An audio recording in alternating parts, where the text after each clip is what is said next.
আজকে আমার happy birthday. আমার একটা মেয়ে লন্ডনে, আমার জামাই আমাকে উইশ করলো ভোরবেলা উঠে। এখন আমার বড় মেয়ে আমাকে উইশ করছে। তোমরা ওদের সবাইকে আশীর্বাদ করো, মাকে হ্যাপি বার্থডে। হ্যালো এভরিওয়ান, কেমন আছো সকলে? দেখো, আজকে ছিল 11 সেপ্টেম্বর, মায়ের জন্মদিন। আর সেই জন্মদিনের ব্লগটাই কিন্তু তোমাদের সাথে শেয়ার করছি। এখন সকাল সকাল রেডি হয়ে বেরোচ্ছি, মোমোদের স্কুলে যাব। তো যাওয়ার পথে একটা অ্যাপেল খাচ্ছিলাম। ছুটি নেই, আজকে মিটিং আছে। কখন হবে তাহলে টাইম টেবিল আপনাদের ছেড়ে দিয়ে তাহলে আপনাদের যেতে হবে। ওই দিদি যাবে নাকি? হ্যাঁ, ওই আরেকজন নতুন বাবা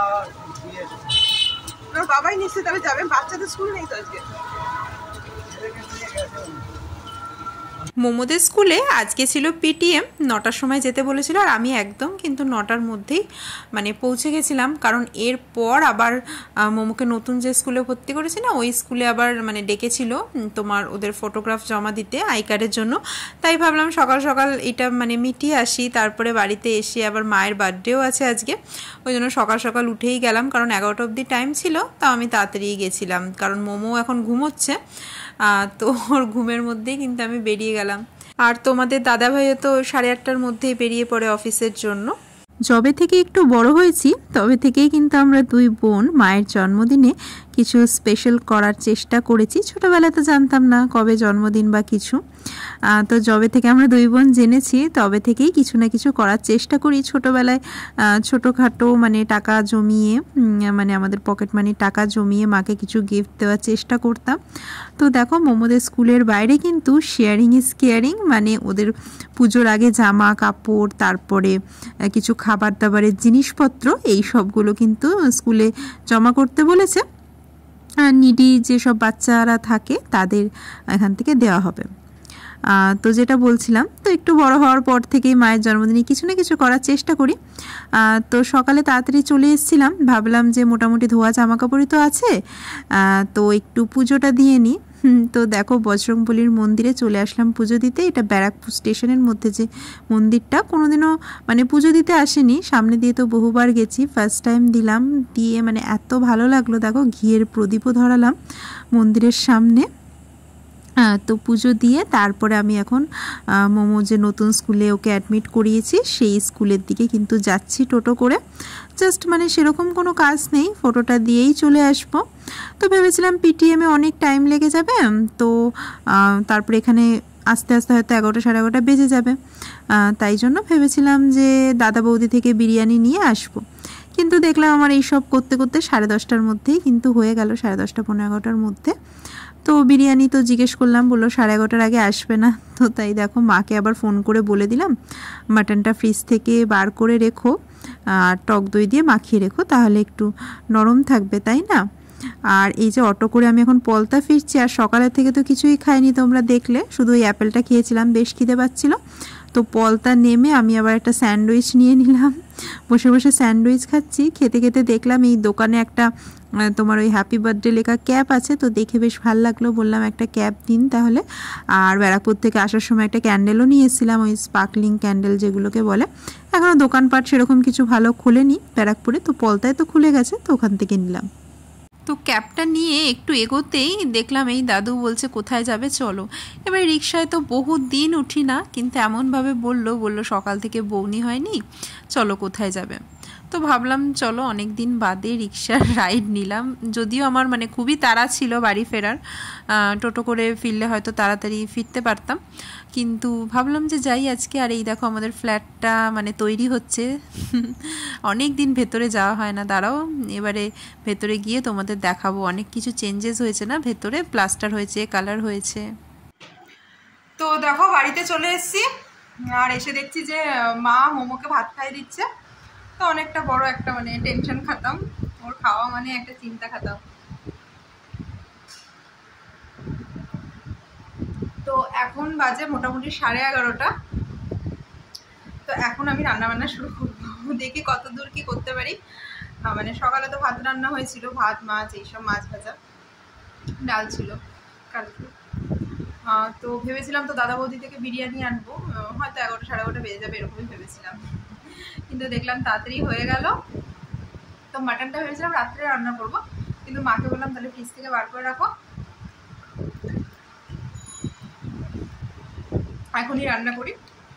আর দাদা বৌদি থেকে অর্ডারও দেওয়া যায়, কিন্তু কি বলতো পার্সেলে না অনেক সময় ভালো অতটা আসে না, দাঁড়িয়ে থেকে নিলে যতটা ভালো পাওয়া যায়। জানি না কেন জোম্যাটোতে সবসময় ভালো জিনিসটা পাওয়া যায় না। তো চলো, এমনিও দাদা বৌদির কোয়ালিটি এখন কমিয়ে দিয়েছে, তাও পার্সেলে তাও ভালো পাওয়া যায় বা বসে খেলে। বাড়িতে অনলাইন ডেলিভারিতে এক এক সময় এক এক রকম আসে। তো চলো এখন রান্নাবান্নার কাজে লেগে পড়ি। তো এসে একটু জল টল খেয়ে নিলাম, তারপরে দেখো এই যে প্রথমেই কাজটাই করলাম, যেটা মাটনটাকে আগে ম্যারিনেট করলাম। মাটন দিয়ে ভাবছি বিরিয়ানি বানাবো। তো দেখো আস্তে আস্তে মাকে বলেছিলাম যে তুমি শুধু টক দইটা দিয়ে মাখিয়ে রাখো, কারণ টক দই দিয়ে মাটনটা শুধু মাখানো থাকলেও কিন্তু একটু সফট হয়ে যায়। আমি তো গিয়ে বেশিক্ষণ আর মাখানোর টাইম পাবো না, তো মা টক দই দিয়ে মাখিয়ে রেখেছিল। আর এখন আমি এসে নুন, হলুদ, জিরের গুঁড়ো, ধনের গুঁড়ো, হলুদের গুঁড়ো, এইসব দিয়ে এখন ম্যারিনেট করছি। আদা রসুন দিয়েও তো ম্যারিনেট করা যায়, কিন্তু এখন আমার মশলা রেডি হয়নি। তো এটা ম্যারিনেট হতে হতে আমি মশলাটা রেডি করবো। ওদিকে আদা রসুন পেঁয়াজ যা যা সব লাগে সব কিছু কাটবো, একটু গোলমরিচের গুঁড়োও দিলাম মাটনটায়। তো চলো এটা মেখে তারপরে ওদিকে আমি আলু পেঁয়াজ সমস্ত কিছু কাটবো। সেই করতে করতে তারপরে পেঁয়াজ ভাজতে ভাজতে যতটুকুনি মাংসটা মানে ম্যারিনেট হয় আর কি। তো দেখো প্রথমেই আমি বেরেস্তা ভাজার জন্য পেঁয়াজটা কেটে নিলাম।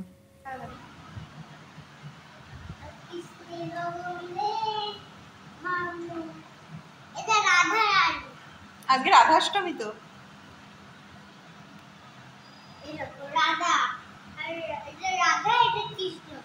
কৃষ্ণ তোমার। মোমো ওদিকে বজরংবলীর দুপাট্টা মাথায় বেঁধে রাধাকৃষ্ণ সেজে বেড়াচ্ছে। তো দেখো মারা তো আমাদের জন্য কত কিছু করে, তাই না? তো তাদের জন্মদিনে একটু স্পেশাল তো ফিল করাতেই হয়, কারণ আমাদের যখন জন্মদিন হয় তখন তো মায়েরা কত কিছু মানে করে আমাদের জন্য স্পেশাল ফিল করায়, তাই না বলো? ওই জন্য বেশি কিছুই আয়োজন না, এমনও না যে মানে খুব লোকজন নিমন্ত্রণ করেছি বা কিছু, সেরকম কিছুই না, জাস্ট একটু তোমার ভালো মন্দ খাওয়া দাওয়া, একটু কেক কাটিং, এই। আর সেরকম কোনো প্ল্যান নেই। মা বলেছিল সকালের দিকে কোথাও বেরোবে, মানে একটু, তো আমি বলছিলাম আমি রোদের মধ্যে ওকে নিয়ে কোথায় যাব, তারপরে শরীর টরীর খারাপ করলে, তাই জন্য আর মানে সেরকম কোথাও বেরোনো হয়নি। তো বলেছি যে বিকেলের দিকে নয় মানে বেরোবো আর কি, এরকমটা বলেছি, যে সকালে রোদের মধ্যে আর বেরোতে হবে না বাচ্চা কাচ্চা নিয়ে। তো দেখো আমি ওই আলুগুলোকে ভাজলাম আগে, তারপর ওই তেলের মধ্যে পেঁয়াজ আদা রসুনগুলো আমি মিক্সিতে পেস্ট করে নিয়ে সেটা একটু কষিয়ে নিলাম নুন হলুদ দিয়ে, তারপরে মাটনটা দিয়ে দিলাম। আর ওই তোমার সাদা তেলে করছি রান্নাটা, সাদা তেলের মধ্যে ঘি দিয়েছিলাম তেলের মধ্যে, তার মধ্যে আস্ত গরম মশলাগুলো দিয়ে তারপরে রান্নাটা করছি আর কি। আর এদিকে দেখো হাঁড়িতেও মানে যে চালটা আমি সেদ্ধ করব সেই জলের মধ্যেও আমি কিন্তু গরম মশলা দিয়ে দিলাম। এগুলো পরে ভাত হয়ে গেলে আমি ফেলে দেব, বিরিয়ানি যখন দমে বসাবো তখন। তো এখন আমি মাটনটাও এদিকে চাপা দিয়ে রেখেছি, আর এদিকে দেখো হাঁড়িটাও চাপা দিয়ে রেখেছি, তাহলে তাড়াতাড়ি আর কি মানে জলটা ফুটে যাবে। তো বেশ খানিকটা এর মধ্যে কিন্তু আমি লবণ দিয়ে দেবো যাতে নোনতা হয়। তো দেখো আমি আরও 1 চামচ নুন কিন্তু এই হাঁড়ির জলে দিয়ে দিলাম, কারণ মানে বেশ একটু নোনতা নোনতা স্বাদ হবে, তোমরা একটু টেস্ট করে দেখে নেবে। তাহলে যখন দমে বসাবো বিরিয়ানিটা তখন কিন্তু আর এক্সট্রা নুন দিতে হবে না। তোমার মাটনে তো নুন যেরকম হয় সেরকমই দেবে, আর ওই চালের সেদ্ধের সময় যদি দিয়ে দাও পরে আর দমে নুন দিতে হবে না, নুনটাও কিন্তু পারফেক্ট হবে। সকালে তোমাদের দাদাভাই খেয়ে গেছে, তার জন্য দেখো এই যে ভাত, তারপরে কুমড়ো বেগুন ভাজা, ঢেঁড়স ভাজা, মোমো তো ঢেঁড়স ভাজা খেতে খুবই ভালোবাসে, এদিকে মাছ ভাজা, তারপরে এই যে মাছের ঝোলও হয়েছে 2 পিস, একটা এদিকে এখন একটা মোমোর জন্য আছে আর একটা আছে দিদার জন্য।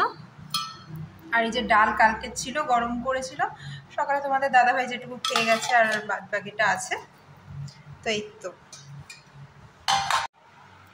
তো এখন বাজে 12:15, দেখা যাক কতক্ষণে হয় বিরিয়ানি। ওই জন্য আগের থেকেই ভাত টাত রান্না করা আছে। মোমো তো সকালে খেলো, আর দিদাও যদি মানে দেরি হয় রান্না হতে তাহলে হয়তো একটু খেয়ে নেবে ভাত। আর মোমোর জন্য মাছ করা হয়েছে, কারণ ও তো এমনিতেও তোমার বিরিয়ানি খুব একটা খায় না, বাড়িতে করলেও মানে অল্প তো মশলা দিতে হয় না, একটু স্পাইসি না হলে তো বিরিয়ানি আবার ভালো লাগে না। ও যেহেতু একটুও ঝাল খেতে পারে না, ওই জন্য অনেক সময় একটু সাদা সাদা দেখে রাইস নিই। আর মাংসটা খাবে, তার জন্য একটু ভাতও আছে সেফটি। নইলে পরে সাদা রাইস চাইলে যদি খুব ঝাল হয়ে যায় তখন কোথার থেকে দেবো বলো তো। তো দুপুরবেলা বেশি করেই বানিয়ে রাখছি যাতে রাতে ডিনারেও হয়ে যায়। 1 কেজি পরিমাণ মাটন ছিল। দেখো মাটন থেকে কিন্তু ভালোই তেল বেরিয়েছে। পুরো ঝোলটা দেবো না, তাহলে বেশি আবার ইয়ে হয়ে যাবে, মশলা মানে একটু ঝোল ঝোল টাইপের হয়ে যাবে। যতটা লাগে সেই আন্দাজ করে দেব। তো এই কড়াইটাই ভাবছি, মানে মাংস যে কড়াইটা রান্না করেছি সেই কড়াইটাই ভাবছি দমে বসিয়ে দেবো। তলায় একটা ওই ননস্টিকের চাটু টাইপের নিয়েছি। আর এই দেখো বেরেস্তা ভাজা, আর ওটা টক দই আর একটু চিনি, তার মধ্যে তোমাদের কাছে যদি খোয়া ক্ষীর থাকে তাহলে খোয়া ক্ষীর দেবে। আর টক দই, খোয়া ক্ষীর, তারপরে তোমার গরম মশলার গুঁড়ো, একটু ঘি, এইসব দিয়ে ভালো করে মিক্স করে নিয়েছি। ওটা ওই মাঝে মাঝে দেবো, লেয়ারিংয়ের মাঝে মাঝে। তোমার প্রথমে আমি রাইসটা দিলাম, তার উপর একটু বেরেস্তা, একটু গরম মশলার গুঁড়ো, আলুগুলো তুলে রেখেছিলাম কারণ মাংসটা তো প্রেশারে দিয়েছিলাম সিটি হতে, তাই আলুগুলো তো নরম হয়ে গেছে কষাতে কষাতে। তো কড়াইটা একটু ছোটোই হয়ে গেছিলো জানো তো, একদম চেপে চেপে হয়েছিল। আর একটু বড় জায়গা হলে ভালো হতো, বড় কড়াইটা বার করলে। তো এই কড়াইতে একদম চাপাচাপি হয়ে গেছে, আর তাই জন্য ওপর দিয়ে আমি একটা শিলনোড়া দিয়ে দিয়েছি যাতে একদম মানে সিল থাকে, হাওয়া না ঢুকতে পারে, ওই জন্য আর কি। আর এই গ্রেভিটা রয়ে গেল, এটা থাক। 2 পিস মাংস দিয়ে রেখে দিলাম। পুরো গ্রেভিটা দিয়ে দিলে আবার এক্সট্রা মানে মশলাটা বেশি হয়ে যাবে, তাই না? তো এই দেখো, এই ছিল বিরিয়ানি। খেতে তো খুবই ভালো হয়েছিল, খুবই টেস্ট হয়েছিল, ভালোই হয়েছে। দাদা বৌদি থেকে আনিনি, বাড়িতে বানালে অনেকটা হয়ে গেল, তাই না? দুপুরে রাত্রে সব হয়ে যাবে। আর মোমো দেখো মাটন বিরিয়ানি খাচ্ছে, মাটনটা মুখে দিয়ে বলছে কি এমা চিকেন কোথায়, চিকেন। যখন চিকেন খায় তখন মাটন খোঁজে, আর এখন মাটন খাচ্ছে এখন আবার বলছে চিকেন কোথায়, চিকেন। তো দেখো আমরা সবাই খেতে বসে পড়লাম, মাকে ওদিকে দিয়ে দিয়েছি, এদিকে মোমোকেও দিয়ে দিলাম, আর আমিও বসে পড়েছি এদিকে। এই যে মার প্লেটটায়, ডিনার প্লেটটায় মারটা বাড়লাম, ওদিকে তারপর আবার দিদা এসে মাকে 5 ভাজা দিচ্ছে বিরিয়ানির পাশে। এই যে ঢেঁড়স ভাজা, কুমড়ো ভাজা, মাছ ভাজা, বেগুন ভাজা, এইসব দিয়ে 5 ভাজা করে মার মানে বিরিয়ানির পাশে 5 ভাজা দিল। এই তো। আর মাটন বিরিয়ানি আর ডিম টিম করতে ইচ্ছে করলো না, মাটন যেহেতু আছে বলে। ভাবলাম যে রাতে যদি ইচ্ছে হয় তখন রাতে একটু বিরিয়ানিটাও গরম করব, তার মধ্যে একটু মানে ডিম সেদ্ধ করেও দিয়ে দেব। কেমন হয়েছে? খুব ভালো হয়েছে খেতে।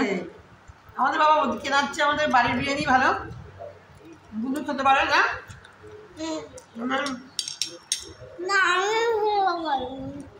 তুমিও ভিডিও করবে? আমার বাপের বাড়িতে আবার কিন্তু জন্মদিন পালনের নিয়ম নেই, যার জন্য মায়ের জন্মদিনে পায়েসটা কিন্তু করতে পারলাম না। কত লাফি নিয়ে এসছে।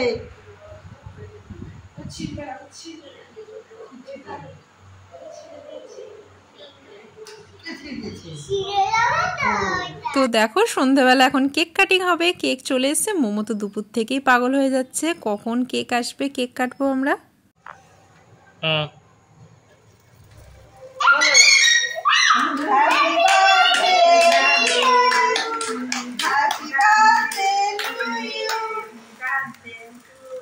থ্যাংক ইউ সবাইকে, হ্যাপি বার্থডে। সবাই তোমরা ভালো থেকো, তাহলেই আমি ভালো থাকবো। ভালো করে একটাই তো কাটা হচ্ছে।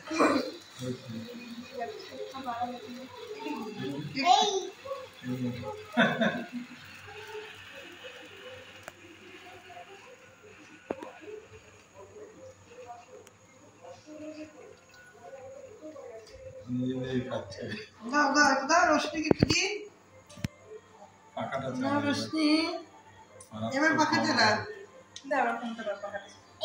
তো তোমাদের দাদাভাই অফিস থেকে আসার জন্যই কিন্তু ওয়েট করছিলাম। তো দেখো তোমাদের মানে আমরা রেডি হয়ে বসেই ছিলাম, তোমাদের দাদাভাই আসলো, তারপরে কেকটা কাটিং করলাম। ওদিকে রোশনি এসছে, ও আবার পড়তে যাবে, ও জাস্ট পিপিকে মানে উইশ করতে এসেছিল লাড্ডুর প্যাকেট নিয়ে। আর তাই জন্য আমরা বললাম তাড়াতাড়ি তোমার আর ড্রেস চেঞ্জ করতে হবে না, তাড়াতাড়ি কেকটা কেটে নিই, কারণ অলরেডি তোমার তখন 7:30 বাজে, তারপর ওর বাবার আবার খিদে টিদেও তো পেয়ে যাবে, তাই জন্য বললাম আজকে আর মুড়ি খেতে হবে না, এই খাবারটাই একটু গরম করে দিচ্ছি, আগে কেক খাও। আর কেকটাও কেটে নিচ্ছি। তো মোমো তো খুবই এনজয় করছিল, আর কেকটা মানে খুব ভালো ছিল। আমাদের পাড়ায় একটি মেয়ে বানায়, ওর কাছ থেকে কেকটা নিয়েছি। কেকটা খেতে সত্যি খুব ভালো ছিল আর ভালো টেস্টও ছিল, আর প্রাইসটাও কিন্তু খুবই রিজনেবল নেয়ও। তো দেখো মায়ের বার্থডেটা এভাবেই সেলিব্রেট করলাম, এই যে।